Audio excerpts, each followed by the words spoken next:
Welcome to an episode of Fintrepreneur, where we talk about all things financial services and entrepreneurship and technology. Really excited to have Israel Mazin. Did I pronounce that right, Israel? Yes.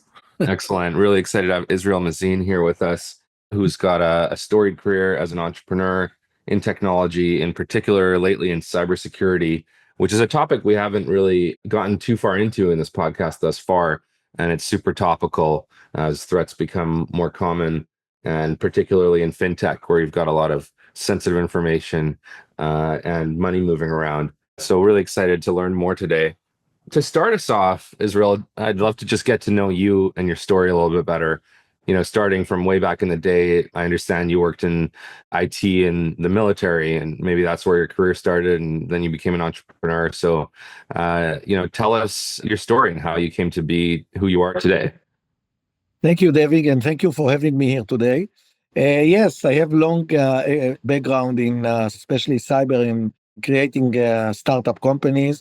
Started, yes, in the IDF, Israeli Defense Force, in the computer center.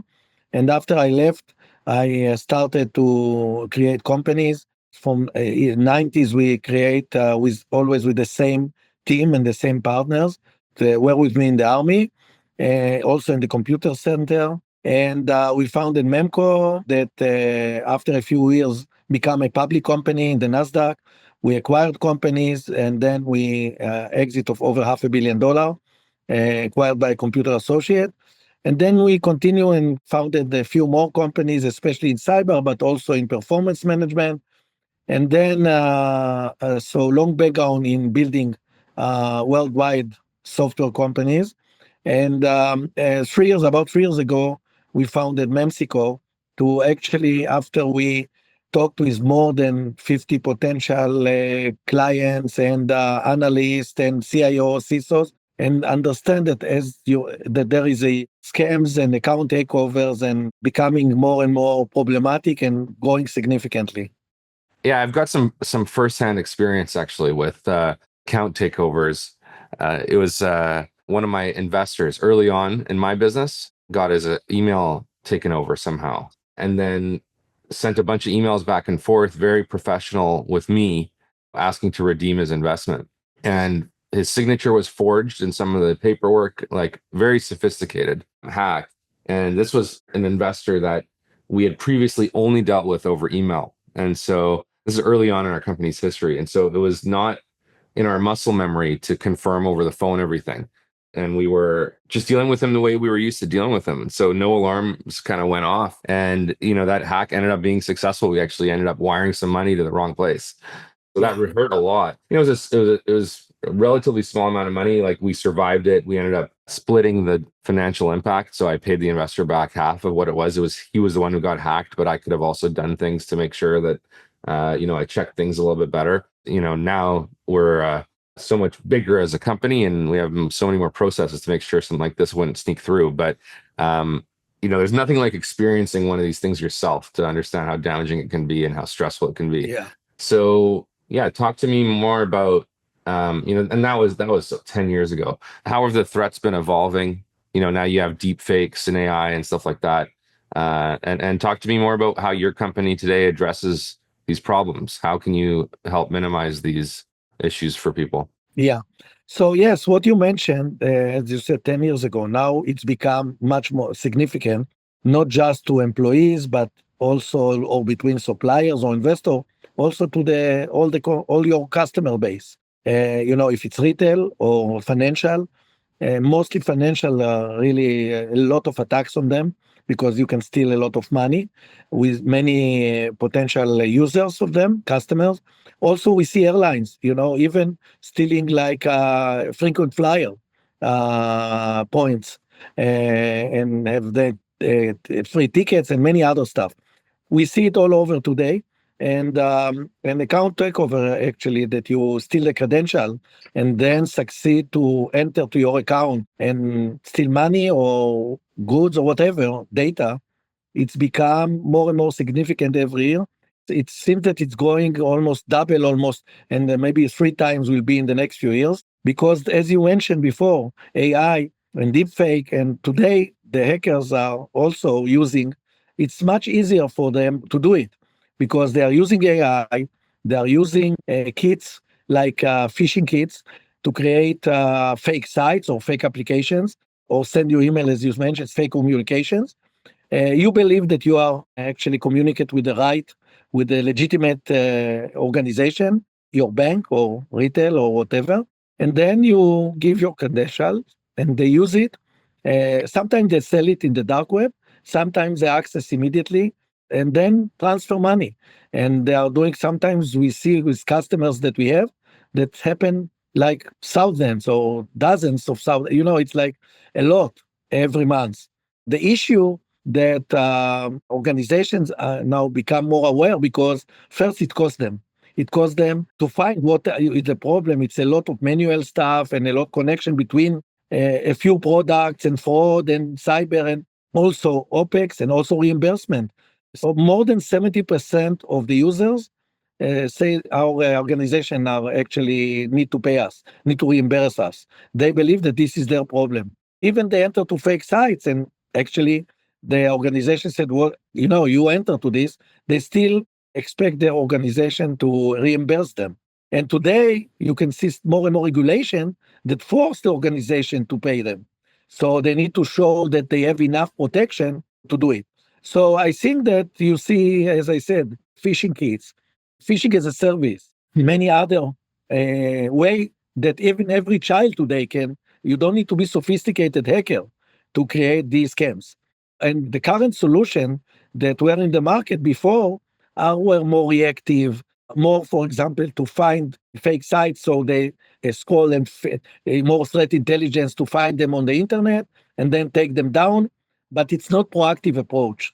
And I think this is today, you need more cutting edge technologies that understand that also the hacker changed a lot and they have more sophisticated way to do these scams. And this is why you see these scams growing significantly in the last few years. Talk to me about your current product. How are you? I'm sure it's complicated because these things are complicated, but if you were to sort of summarize in, a few sentences that a layperson can understand, like how is your software protecting companies and from these hackers? Okay. So the main also differentiation between us to other ATO protection that we protect the employees, but especially the customers of the organization, the users. Most of the ATO protection were more for the employees, for the organization themselves. Now, what customers told us, and this is why we developed this solution, we don't have a real protection to our users, to our customers. So they are exposed. So what we develop is very unique solution that actually is detect, protect, and do action in real time. We can catch that there is a scam in real time if it's like fake sites or fake application or fake credentials or it's very broad protection. But the main uniqueness that we have, that we do it in real time, that actually we can detect it in real time and then have protection capabilities. For example, we can scramble the credential that the hacker gets and he doesn't get the real credential and we mark them. So when he try to access, we catch immediately that it's the hacker and not the real users. We have what we call device DNA that actually we know very unique technology to know all the authorized devices of the users and we catch immediately the behavior that it's not a user, it's a hacker. And many more technology that also include AI to correlate between all of these events. So if in one sentence, we give full solution of detection, protection, and action after. Fascinating. How does, I had an example a couple of weeks back where I got a fraud call, and your Microsoft account has been hacked or something like that, right? Yeah. And I used to like messing around with these guys and just kind of hang on the phone and waste their time a little bit. But now, so I was doing that, and then my wife looked at me and gave me the eye, said, "You better get off the phone." And then I realized that nowadays there's also voice, like the AI stuff can also duplicate your voice and things like that. So Dave was talking about earlier, it was all through email. Now we call and verify stuff like that, right? And actually have a conversation. The concerning part is that now they can also replicate your voice and do that kind of stuff. So, what is best practices to avoid this kind of stuff? Yeah. So at the end, what they want to do, That's from your credential. For example, they tell you, your Microsoft account is actually hacked. We need to solve it for you. So please give us your credential or give us to access to your machine, and we'll solve it now online. They can access to your machine because most of the people say, oh yeah, I must solve it. So they access to your machine and actually, or you give them your credential. Most of the people give them. And as you said, they feel even it look like it comes from Microsoft or from the bank, your bank, or the voice of your, the one that because as you said, they can do like fake your voice. And actually you give them their credential. This is the easiest way for them. And then after they access to your account and, access, and then they can do whatever they want or access to your computer. The way that we protect it today, for example, in this case, we know exactly who are your devices, the authorized devices. And we also know that you come from remote access. So even you give them access to your computer and the access from remotely, we catch it. We know to catch it and then say, okay, it's not you. So there are a lot of mechanisms, but this is something that they call people, especially more, older people that less understand. You talk to them and try, to manipulate them. But most of the people will give them the credential or give them access to the computer because they are more emergency. They said, if you don't give me now, your account, transfer money from your account. So you give them access to your computer, they access remotely and transfer with you money. We know that it's come from remote access, for example, or we know that it's come from not authorized machines or different behavior. So we collect all the data together and know 100%. By the way, customers that working with us today, financial institution, retail, education, logistics, they are telling us you are accurate more than 90% when you discover that it's a fraud, that it's a scam. Interesting. So not a lot of false positives. Yeah, exactly. And this is we filter a lot with AI algorithm to filter the false positive. Yeah. And this is very important because after they see that we are really accurate, we have a fraud that feeding the fraud engines of these organizations. So then everything automatically. We feed this information to the fraud engine, and then they decide, okay, I need to tell them to change password. I need to cancel credit card or other stuff. Fascinating. So is fintech you said financial institution. I assume the highest risk industries for this kind of fraud would be financial institution and fintech. Is that correct, or is there other Yes, industries it's that one get of the more? most attacked one. Yeah. Yeah. After like all the social media users, that is the Mhm. first one. That the second one is like financial and fintech. Yeah. Yeah, because I assume if you're doing fraud with retail, I mean, there's different ways of doing fraud, but like somehow getting access to the product and having to sell the product. Like, with financial institution, the actual product is the money. It's the So you money. would think, Yeah. By the way, retail also, it's true. Financial is the most attacked one after social media users. But retail also, what they are doing, there are a few ways. They are selling fake goods or stolen goods. We have retail customers in Europe and other, and they actually send them and scam them to send them a fake goods, and they lose money because then the customer don't get the right one. They approach the original, the legitimate one, and want the money back because it's not what they ordered. And they give them the money back because they don't want to destroy the reputation. So this is why. But yes, it's the most one is the financials. Yeah. Interesting that you've mentioned that regulations are now forcing the original, legitimate company to reimburse customers, even though the customer was the one who got hacked or was subject to a phishing attack. So, which countries are doing a lot of regulation in this respect? It's the first I've heard of that. It makes sense that there should be some responsibility on the legitimate company to ensure that it's not, super easy for the customers to get hacked and then mess with them. But yeah, it's an interesting line. Like, where do you draw that line of responsibility, and which countries are, taking the most action in this respect? Yeah. So we see it in the UK. We see it more in Europe. We start see it in Australia. And I believe in also the US will go after them. But we saw, for example, that Citibank was sued by customers that said that someone scammed them and they didn't want to pay them. So they actually they sued not but just because, but also I think from by New York City, I think, or someone like this. So it become more and more, more in UK and Europe, and I think it will go also to the US. Interesting. Where are all these bad actors? Is there certain parts of the world where, is it Russia? Is it like, where are the skill sets for this? And I wonder if there's like some geopolitical angles or other ways to try and kind of stomp out this behavior. Yeah, it's all over. Yeah, Russia a lot.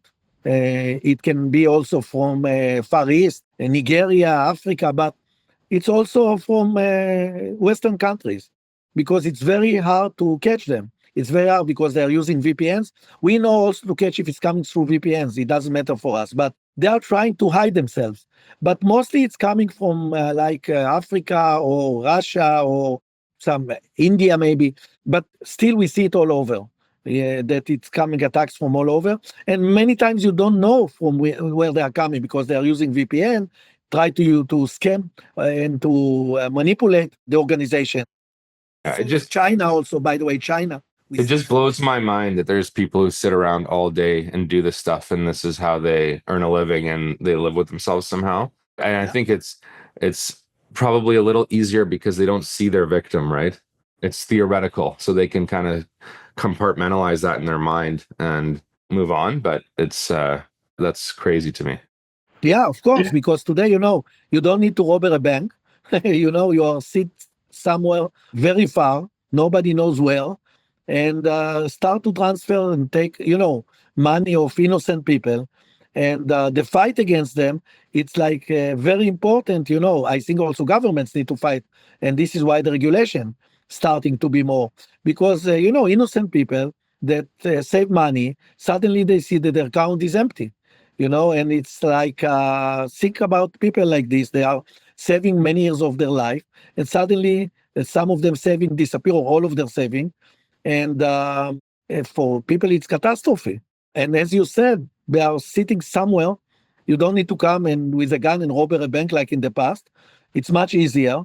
And today it's even easier because all AI and kits and services that you do subscription to these services and attack the users.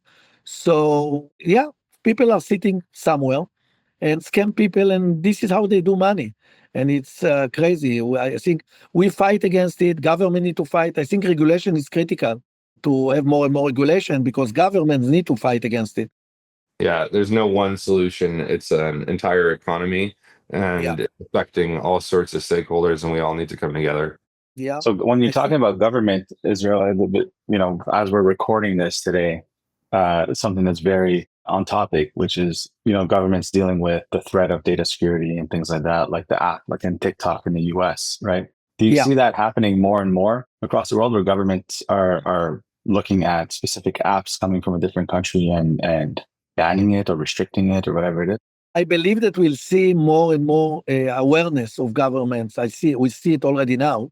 At the end, you need to force organizations to use really cutting-edge technologies because there are more and more to protect their customers. They need to show and prove that they did the maximum that they could. You cannot close it completely, but to show, and I think this is where the regulation will be, like you have SOC 2, so it'll be regulation that you need to prove as organization that you made everything to protect your users. And if not, you need to reimburse them. Now, to show it, you need to have these tools, because if not, it's like a nightmare for the organization, how we prove it. It's a lot of data, a lot of points. So this is where we see our success, because they understand that they need tools like us that definitely can give them the full protection, and they can prove that they did it also to the regulators. So I think that, yes, I think that governments more and more aware of it, and this is why we see more and more regulation. Yes, if they'll see, I believe, some application that they believe breach, data protection and all of this, yes, I think that they'll act on it. Let's bring the conversation back to your business a little bit more. 3 years in now, it sounds like you've built quite a lot of IP in that 3 years. Talk to us about, and it also sounds like you're bringing a lot of the same team together in each of the companies. I guess that allows you to be really effective pretty quickly. But yeah, how are you, funding the business? At what stage are you? Talk to us about your typical customers, the journey of, and am I pronouncing it correct? Memcyco. Memcyco, you pronounced it correct. Yeah. Perfect. Yeah. So tell us more about, the entrepreneurial journey of that thus far and where you see the next few years taking you. Okay, great. Thank you. So first, when we started a few years ago, we talked with, as I said, many potential clients and like CIOs, CISOs, analysts that actually we knew from the past because we did it and we sold them in the past, products that were very successful. And we try to understand what are the big threats that they have, the real pain, that they are ready to pay for it and they didn't think that it was solved correctly. And this is how we understand this problem of account takeover of users, of organizations. Most of them said, we are protected, almost protected inside, but we don't protecting really our customer base, and it's hurting us. So we started to understand what they really need. And by the way, the product evolved a lot in the last few years. After we started to install it with customers and we got from them feedback, we added it to the product. And the product today, it's much more mature than it was 2 years ago or a year ago, with many more features, with many more protections, with AI that actually correlate between events, filter false positive, integration to fraud and SIMs. And so actually our customers are, as you mentioned before, who are the most attacked one. So it's firstly financial institutions. They were our first customers. Secondly is retail was. So our second sector. Later after it was retail. We saw that they are also attacked a lot, as we mentioned before. So it's evolved from, but mainly we started with where, as you said, stealing money, the financial institutions, credit card companies, that they are trying to steal the credit cards. Of what they told us before, we feel that we are more blind. After we installed your product, and what was most important for us, the installation, this is what we have from each of them, must be very easy, agentless. We have agent, the user will not install any agent. We need to have it agentless. This is why it was so complicated. That the user, for you as a user, if you access the bank, it's transparent. You don't feel anything, we don't know anything, unless we alert to you, but mostly we alert to the bank with all the details and protecting. Even, behind the scene, you don't know, but we protected you with this decoy credential and all of this. So we developed it as an agentless solution. We have large customers that install it or implement it in less than half an hour. A day after they start see the value. Many of them telling us, we feel that we were blind before, we started to see now. And this is exactly what the product is doing. It's give you to start understand what is really happening to your customers, how really they scammed, when they scammed, who are the users. We can tell you all the users that got scammed, and also to give them protection.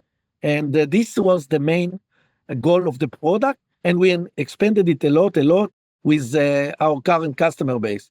We grew we are growing 3 times year over year in ARR. Amazing. And how big is your team today? And are you, venture backed? Are you self-funding? Yeah. So in the beginning, we funded ourselves, and then we are venture backed. We raised the seed money of $15 million in 23. And actually, we have today about 60 people, more than about 20 in the lab, and then sales, marketing, and all the support and all the rest. As if you look on my career and my team, we had companies, we did exits. Now we took it public. We want to build now in the digital trust space, in these scams of digital trust and all of this, account takeover, to build a large independent company. So we refuse to a few offers if we are willing to sell the company, to integrate to one of the big companies. We said, no, we want to be the big company in the next 10 years. So actually the goal is to do a round, I believe, during this year, because we raised 50 million, so we still have enough, and we have customers, so we have revenue. But we plan to do a round, I believe, till the end of this year. We already have many investors that approach us, so we'll decide when is the right timing.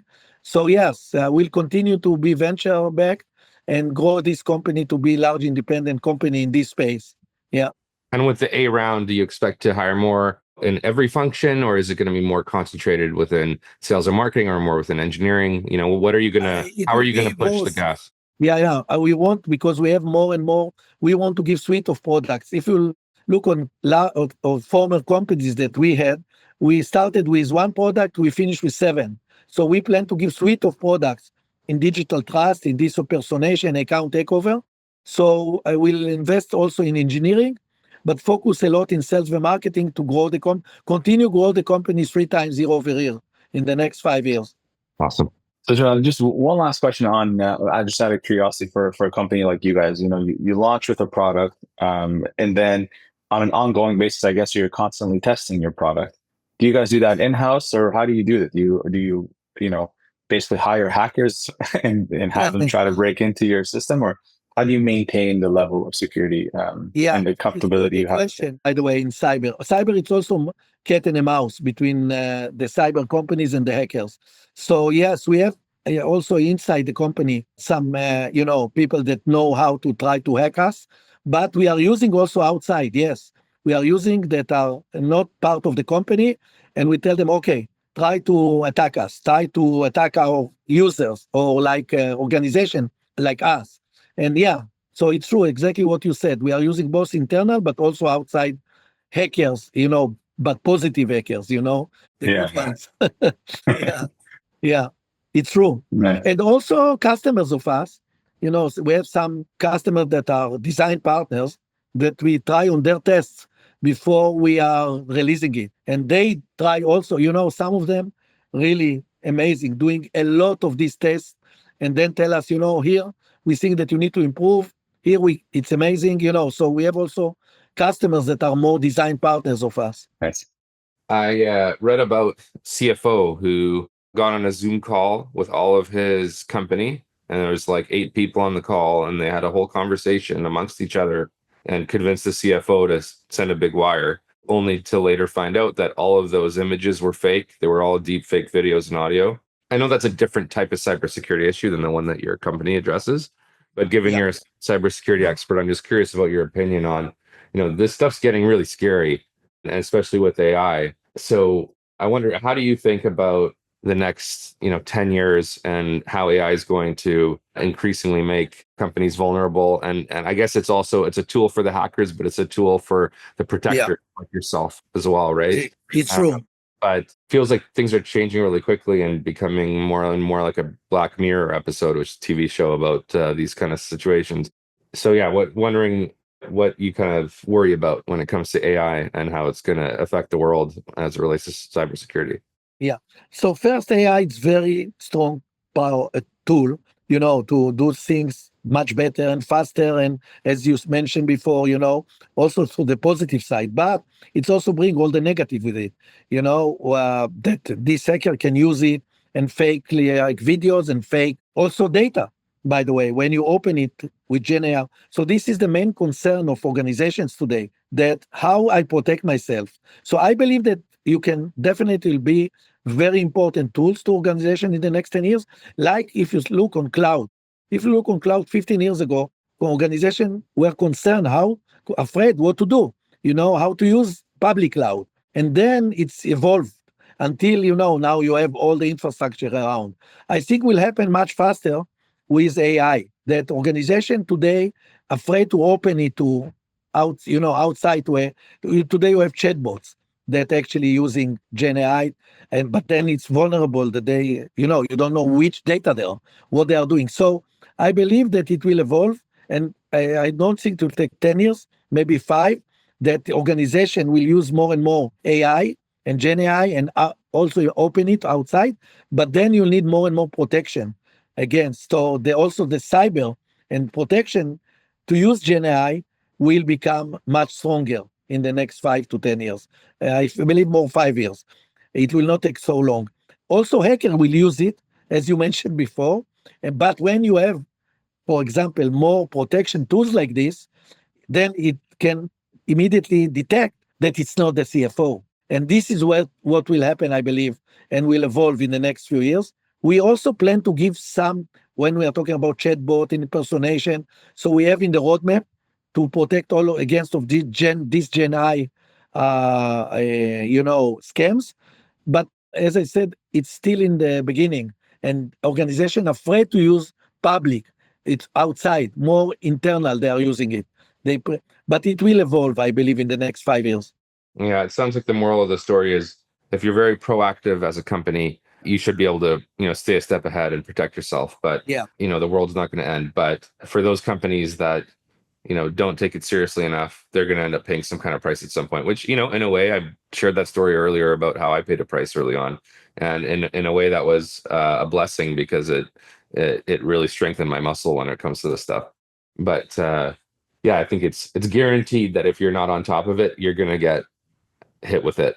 So yeah, the stakes are higher, but there are more and more companies rising to the occasion like yours that are ensuring we stay protected. Yeah, it's true. And it will evolve in the next 5 years. I think that first the early adopters will start with this and open it more. And as you said, some of them will get scammed and hit, but this is how it's evolving, and then more and more use it. And then when it will be protected and the right implementation, it can be huge. Yeah, it would be nice if the protection side got the upper hand, such that the hacker side, it becomes a less and less viable career, right? Yeah, exactly. Yeah, and you have true. smaller percentage of your society sitting around doing this, and maybe instead, just maybe, doing something productive with their lives instead. Yeah, yeah, it's true. If you're that talented, why not just build something legit? I don't get it. Exactly. Yeah, there are some of them very smart, as you said. Yeah, and they can build legitimate companies. It's true. So Israel, again, thanks for being here today. We usually close off the episode with a question that's a bit more from 10,000 feet, right? And more of a preference for you. If you are looking back 10 years from now, what do you hope to see happen in your industry? Okay, so I believe that 10 years from now, we'll see more and more the scam will grow significantly because of hackers and these scammers using AI by themselves, and it's become easier to attack, with kits, with phishing as a service. So it's become, you don't need to be sophisticated hackers. Child can do today scams. And when Gen AI will become more and more, organization will use it, so it will open many more scams. So I believe that in one hand, we'll see a significant increase in scams and fraud and account takeover to steal especially money. As we said, also goods and other, but especially money, because it's the easiest. You don't need anything except transfer the money. But on additional to this, we'll see more and more companies, innovation from companies like Memcyco and others that come with the cutting edge technologies that using AI, but on the positive side, to protect these organizations. And I believe that also governments, as I mentioned before, will create more and more regulations and cooperate to actually protect against these scams. So together with regulations and innovation technologies like us and many others that in many other activities and frauds to protect against this kind of account takeovers and scams, will close more the gaps to reduce significantly these scams. But it will take time because the hacker becomes sophisticated using these tools. And we, as a company and other companies, other cyber security companies, also become more and more sophisticated to protect against these scams. So I believe that it will be growing significantly in the next few years, but also we'll see growing significantly the detection and protection of these scams. So the number of attacks is going to go up, there's no question. But if protection improves as well, perhaps the number of successful attacks might actually go down. Yeah, exactly. The successful attacks can go significantly down. Yeah, that's a positive note to end on for the future. Israel, this has been a real pleasure. I learned a lot today.